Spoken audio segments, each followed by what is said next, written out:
The proceeding will start shortly.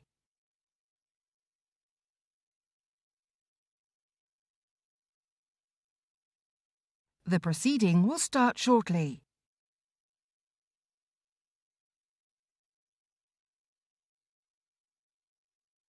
The proceeding will start shortly.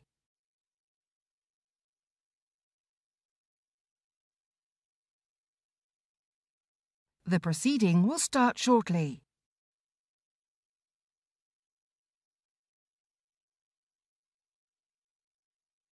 The proceeding will start shortly.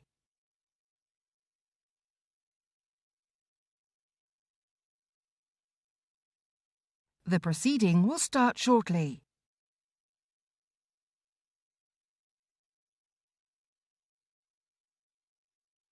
The proceeding will start shortly.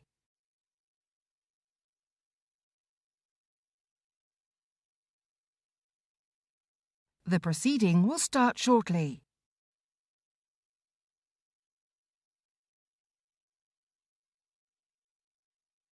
The proceeding will start shortly.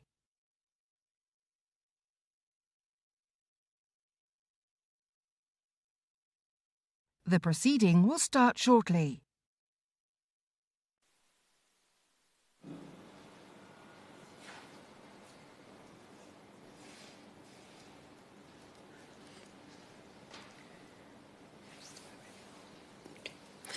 Order. Christina Rees to move the motion.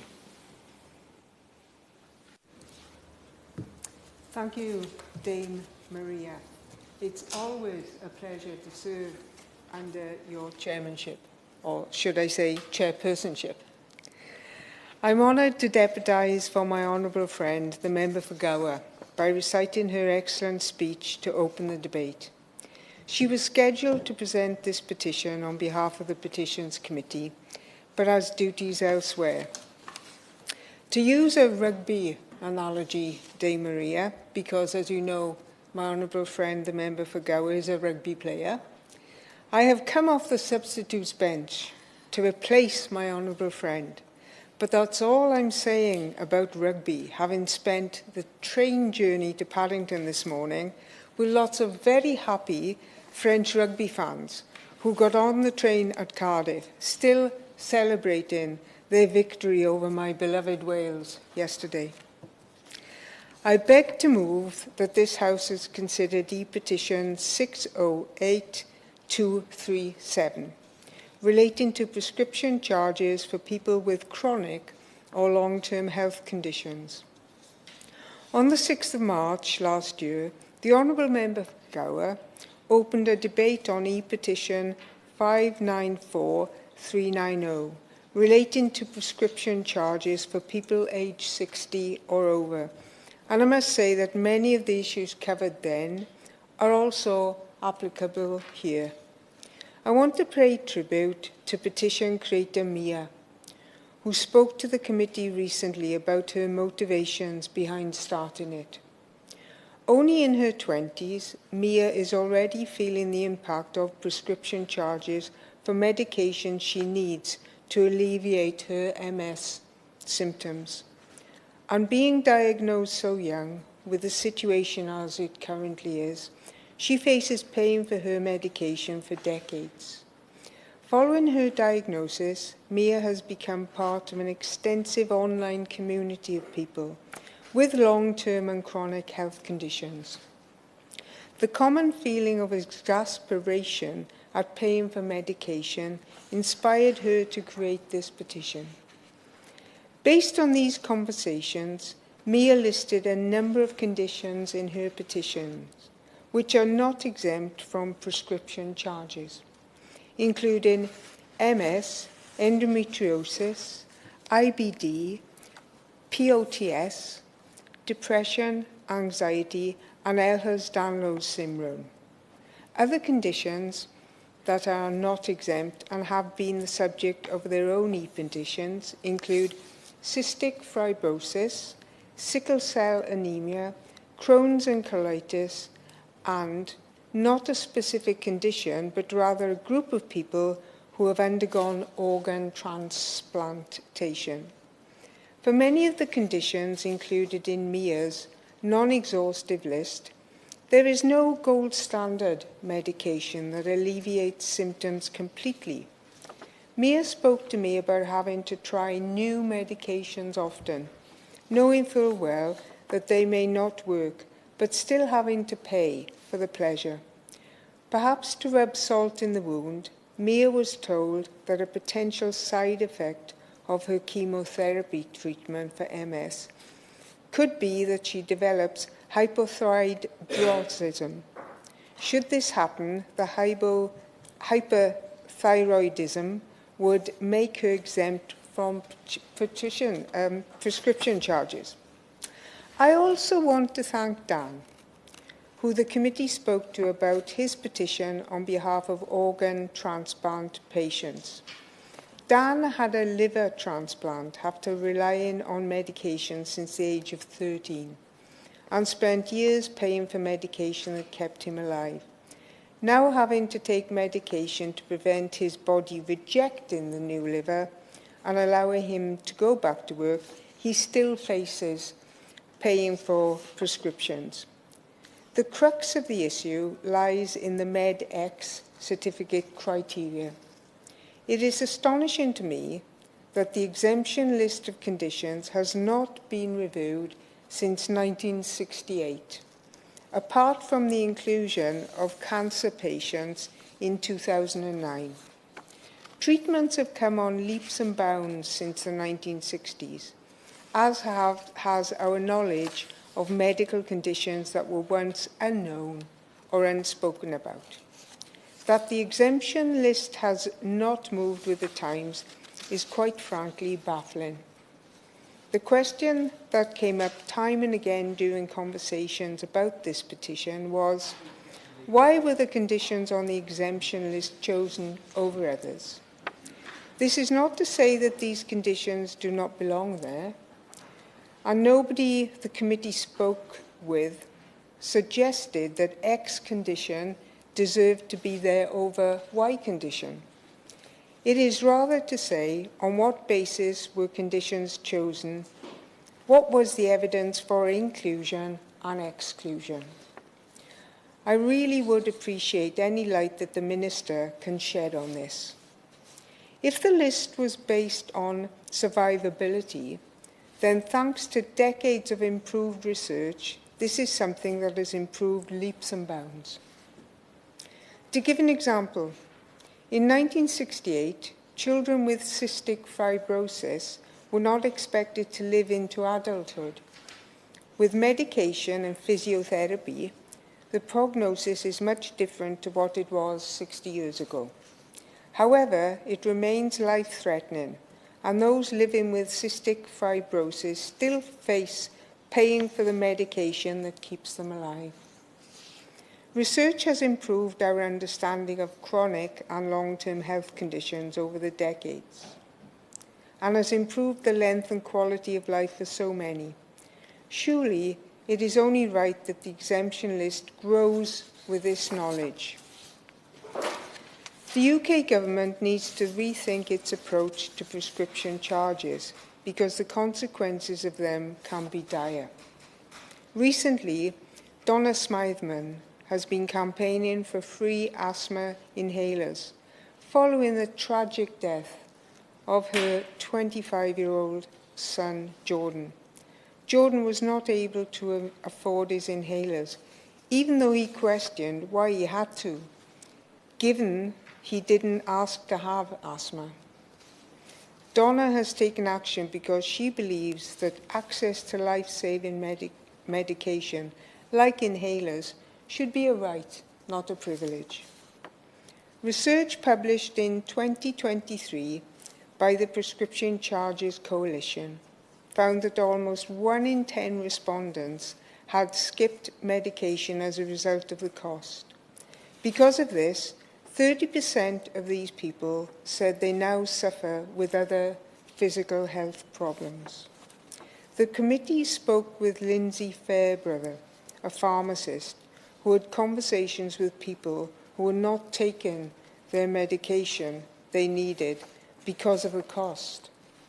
This was an observation also made by Ellen Schaffutl, who has done qualitative research into this subject.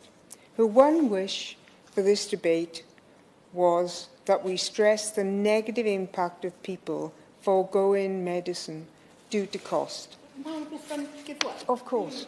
I thank my honourable friend for giving way, and I think she's doing a great job of setting out some of the challenges that people with long-term conditions face. Does she share my concern that not only does this have a very damaging impact on people's own health, and she rightly says that people have a right to have those prescriptions and improve their health, but potentially it has an impact on the National Health Service, that if people are skipping their medication because they cannot afford it, they're going to end up making more trips to the GP, having more trips to accidents and emergency, and potentially more hospital stays, which are extremely expensive for the health service and, of course, have a really damaging impact on them and their families.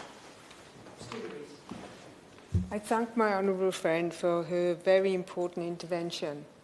And I completely agree, and I'm actually coming on to that later in my speech, but I shall pass on the honourable member, my honourable friend's support to the member for Gower, and I'm sure that she will appreciate it.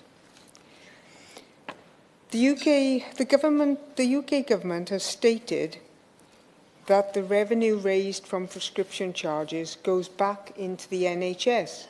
However, given the cost of enforcing the list of exemptions, as well as the longer financial impact on the NHS of people foregoing medication, this argument seems to me to be a false economy.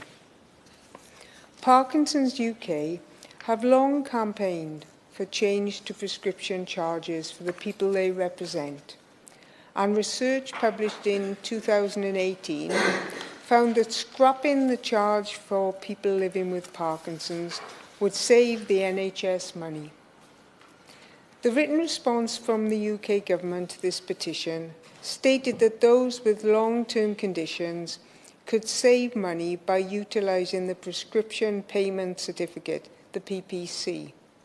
Whilst this is a good option for many, during the cost of living crisis, where people are living paycheck to paycheck, this is still too much for some. We shouldn't forget that this is somewhat of a postcode lottery, as England is the only UK nation where prescriptions are not free. When the Welsh Government abolished prescription charges in 2007, it cited evidence that some people with serious chronic conditions could not afford their prescriptions and chose to have only part of the prescription dispensed to reduce the cost. It was seen as a long-term investment in people's health, with the added bonus of being cost-effective because it prevented further complications that could arise from not taking vital medications, which would increase cost to the NHS. According to the government, 95% of items dispensed in 2023 were exempt from prescription charges, but this figure is entirely useless, given that exemptions do not apply to medicines. This figure tells us absolutely nothing about who is exempt. Perhaps the Minister could enlighten us with some statistics on this. Mia stated, whilst the response from the UK government didn't surprise her, she was still gutted by it. She didn't feel that it answered any of her concerns, and I must agree with her. Of course, if we lived in an ideal world, then England would catch up with Northern Ireland, Scotland and Wales. Exemption lists are inherently unfair, and expanding the MedX exemption list is not a perfect solution to the cost of prescriptions, but we need to start somewhere. I would urge the Minister and the UK Government to listen to the thousands who have signed petitions relating to prescription charges. The NHS is under immense pressure, but people's lives are truly on the line here. My sincere thanks, Dame Maria, on behalf of the member for Gower. question is that this House has considered E-petition 608237 relating to prescription charges for people with chronic or long-term health conditions. Preet Gill. Thank you, Dame Maria, and it's a pleasure to serve under your chairship. And I thank my honourable friend, the member for Neath, for opening this debate and sharing Mia's story and her reasons for creating this petition. And I thank her for doing so. I also want to pay tribute to the more than 20,000 people who signed the petition to bring this issue to Parliament. And I hope my remarks can do justice to this very important subject. Dame Maria, as we know from the debates being held on the budget this week, this Parliament is set to be the first in modern history where living standards have dropped over its course. Faced with a crippling cost of living crisis since the government tanked the economy and sent prices soaring, people are having to make impossible choices that they would never have dreamed of having to make in the past, between eating or heating their homes, paying their rent or going into debt. Or for people with chronic conditions, as we have heard today, between paying for their medicines or foregoing other essentials. It is a shocking situation that far too many people in this country find themselves in. I think we all understand the immense challenges faced by people with chronic or long-term conditions. It is part of why the next Labour government has made it our mission to reform health and care services, to build an NHS fit for the future by improving capacity and providing it with the staff, technology and resources it needs, so that all patients get the treatment that they need where and when they need it. We will deliver 2 million more NHS appointments a year and reform primary care, so people with long-term conditions can request face-to-face appointments with a doctor of their choice, meaning better continuity of care and better outcomes for patients. Whether it is the debilitating pain faced by many people with endometriosis, Ehlers-Danlos syndrome, PCOS, the struggle of living with chronic anxiety or depression, or the fatigue and disabilities associated with conditions like multiple sclerosis or POTS. In the time I have, I can't do justice to the many daily hurdles many people living with these conditions face, but clearly being able to afford essential medications should not be one of them. I thank my honourable member for sharing some of those stories today, and I recognise that the cost of prescriptions in England, currently £9.65 per item, is a burden on many people living with chronic conditions that are not on the medical exemption list. I acknowledge the government's argument that the prescription prepayment certificate scheme can reduce this outlay and that there are a number of exemptions from paying for prescriptions for certain demographics, including those on low incomes. However, paying up to £111.60 a year on medication is a heavy outlay for many ordinary people during a cost of living crisis. And the issue of fairness between how different conditions are treated remains. When the medical exemptions list was first drawn up in 1968, it was limited to readily identifiable permanent medical conditions that automatically called for continuous, lifelong, and in most cases, replacement therapy, without which the patient would have become seriously ill or even die. There has only been one review since then, and under the last Labour government, when cancer was rightly added to the list. Many members and our constituents have criticised the medical exemptions list as being out of date, inconsistent and arbitrary, based on patterns of illness and treatment which have changed significantly since the 1960s. Previously, when this issue was debated with regard to exemptions for cystic fibrosis, the Minister stated that we do not think it would be right in this context to look at one condition in isolation, separate from other conditions, because others would rightly argue that their condition was potentially equally deserving of an exemption if it fitted the same criteria. As the petition focuses on a range of conditions, can the Minister comment on whether they see a case for looking again at the medical exemptions list now? Could she also comment on what they know about take-up of the prepayment certificate and whether its price is a barrier to some people getting the medication that they need?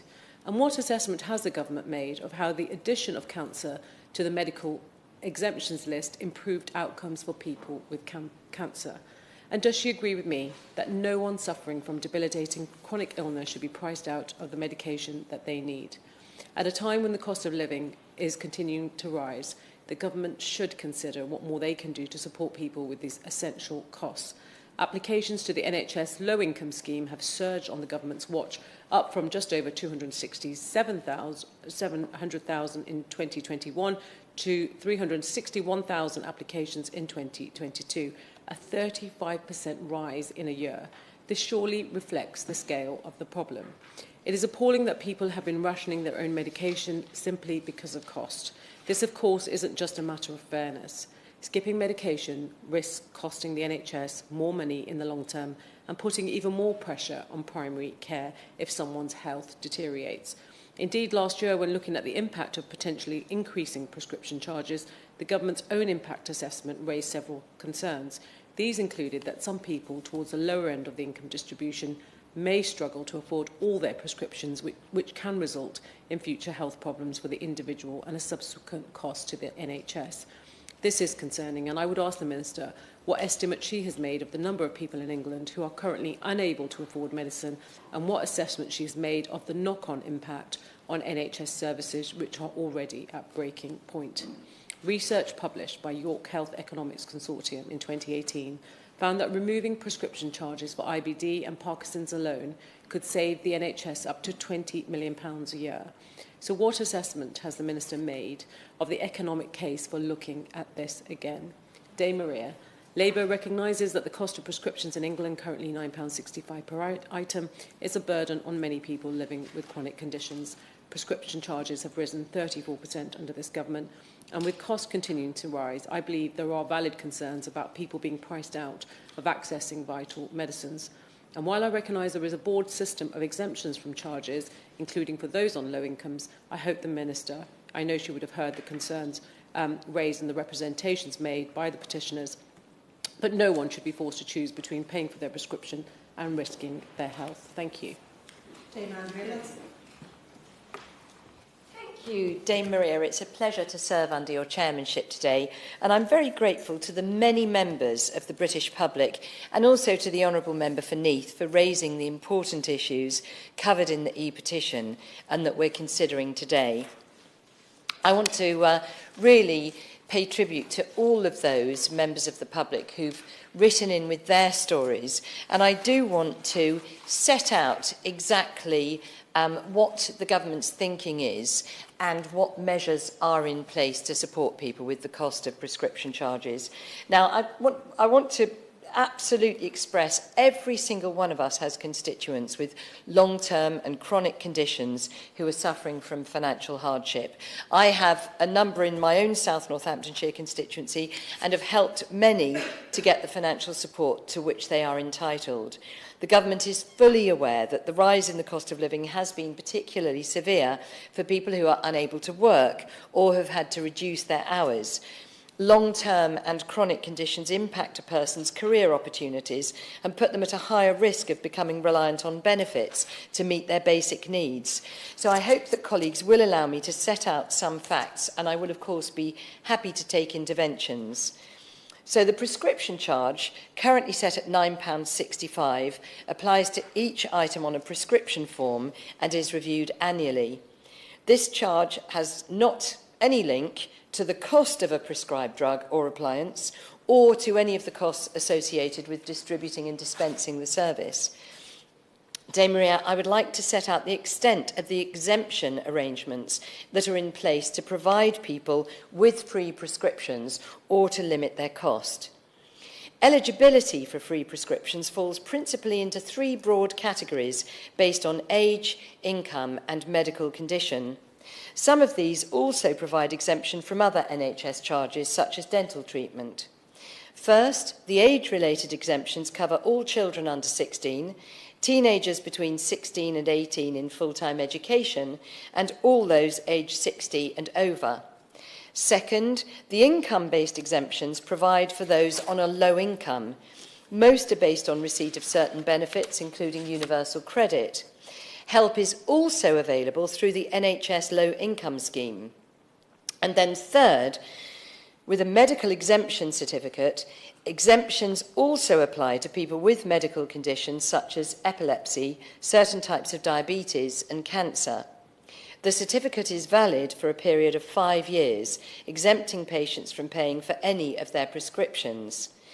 And in addition, prescriptions are also free for pregnant women and new mums with a maternity exemption certificate.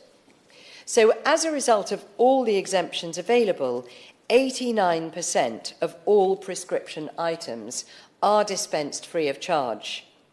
But I can tell colleagues that in addition to exemptions, we also have provisions in place to cap the total cost of prescriptions to any individual. Our approach to exemptions is that it isn't right to look at specific conditions in isolation. Now, someone might well consider, as has been put forward today, that their condition is particularly deserving of an exemption and that it should therefore be added to the list of exemptions. Now, I do have the utmost sympathy for anyone who needs regular or extensive medication. So whilst I must advise colleagues that the government has no plans to extend the list of conditions that confer exemptions at this time, I do want to address some of the concerns raised by colleagues about affordability. When the medical exemptions list was introduced, it meant that around 42% of all NHS prescription items were dispensed free of charge. Now, the figure has risen to around 89% of all prescription items, and around 60% of people in England do not pay any prescription charges at all. Many people with medical conditions who are not on the list may already get free prescriptions on other grounds, because current exemptions already provide help for those on the lower incomes and the most vulnerable in society. So whilst not everyone qualifies for free NHS prescriptions, support is available to ensure their affordability for those with greater need. And of those who do pay charges, no matter how many prescriptions someone needs, they're entitled to a 12-month prescription prepayment certificate, fixing costs at £111.60 a year currently, or just over £2 a week. A prescription prepayment certificate can also be purchased to cap the cost of prescriptions for a 3-month period at a cost currently of £31.25. It's really important that all of our constituents understand that point, because certainly as Minister for Public Health and Primary Care, I do get letters from people saying that their prescription costs are high and recurring. And of course, I do want people to understand that this prepayment certificate caps that cost, and I'll say it again, at £111.60 a year, or just over £2 a week. Now, that annual certificate can be purchased through monthly instalments, and that does mean that a person can have all the prescribed items they need for just over £2 a week, providing real help for someone with a long-term or chronic condition. And as previously mentioned, the NHS Low Income Scheme provides help with prescription charges and full or partial help with other health costs. It's designed to help those who do not receive qualifying benefits for exemption from prescription charges, but who are on a low income.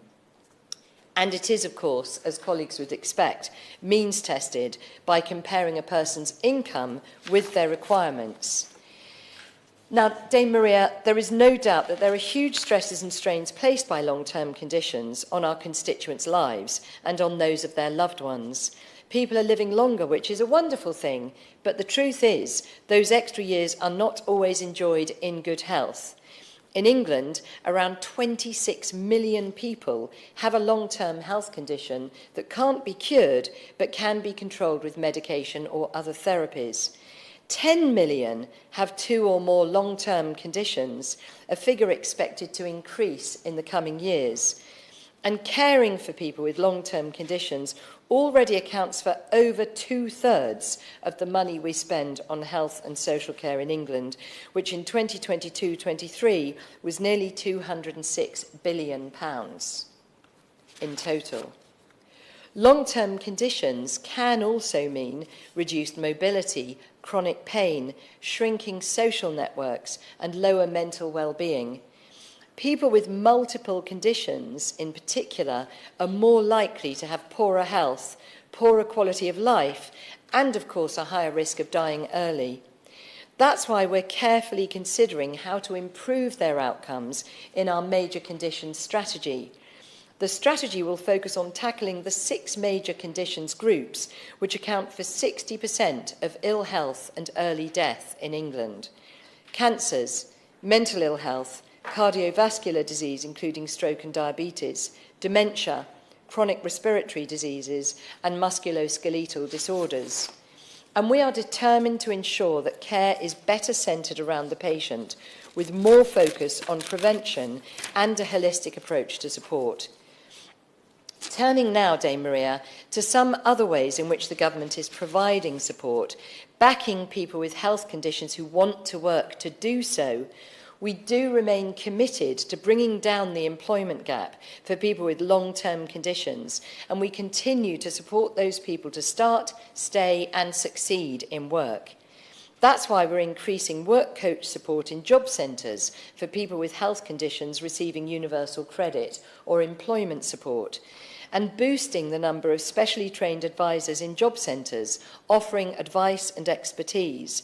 And once we've helped people into work, our Disability Confidence Scheme encourages employers to think differently about health and disability and to take action to address issues that employees face, as well as providing access to work grants towards the cost of working beyond standard reasonable adjustments. We don't want anybody with long-term conditions, whether there's one or several, to feel that that's it, I'm just in sort of long-term terminal decline. We want to help people to feel that they have a future and that we can help them to get that support, to get back into the workplace, to make something more of their life and to actually start to enjoy life again.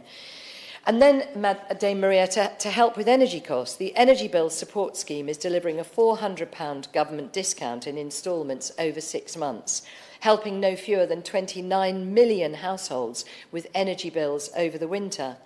And the energy price guarantee has been extended to April 2024, reducing typical annual household bills in Great Britain by around £3,000. Now, colleagues have pointed to the abolition of prescription charges in the devolved governments. Health is a devolved matter, and the devolved administrations have full discretion over how they spend their budgets. But looking at health in Labour-run Wales, or the outcomes for the Scottish Nationalist-run health service in Scotland, I'm glad that this government in England is making the right decision to require those who are better off to contribute to vital NHS services in England. In 2022-23, those contributions gave around 670 million in revenue to England's NHS. This income helps our NHS to maintain vital and much-needed services for all patients. 670 million is equivalent to the cost of employing around 12,500 full-time nurses and health visitors for a year in 2022-2023. So I personally support that we continue to require better off patients to contribute to their own prescription charges, whilst recognising that 89% of all prescription charges are no longer payable, and of course the support that we've provided to those with multiple conditions to be able to make that affordable for them.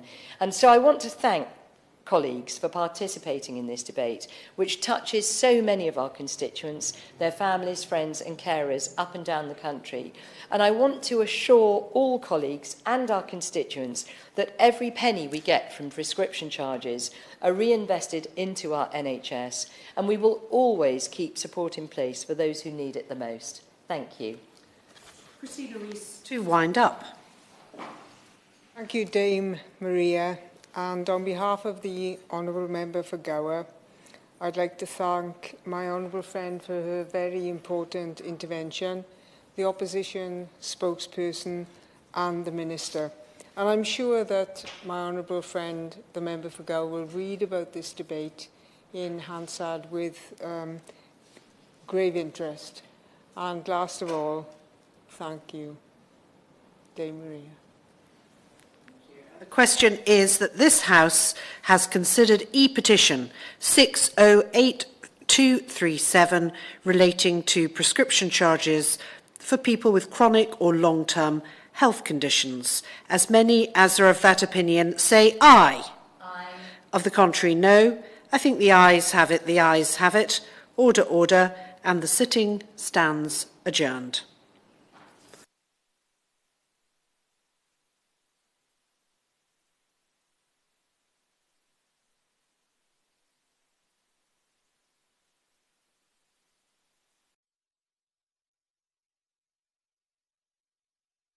The proceeding has ended.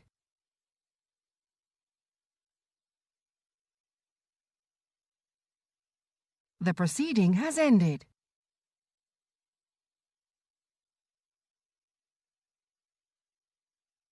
The proceeding has ended.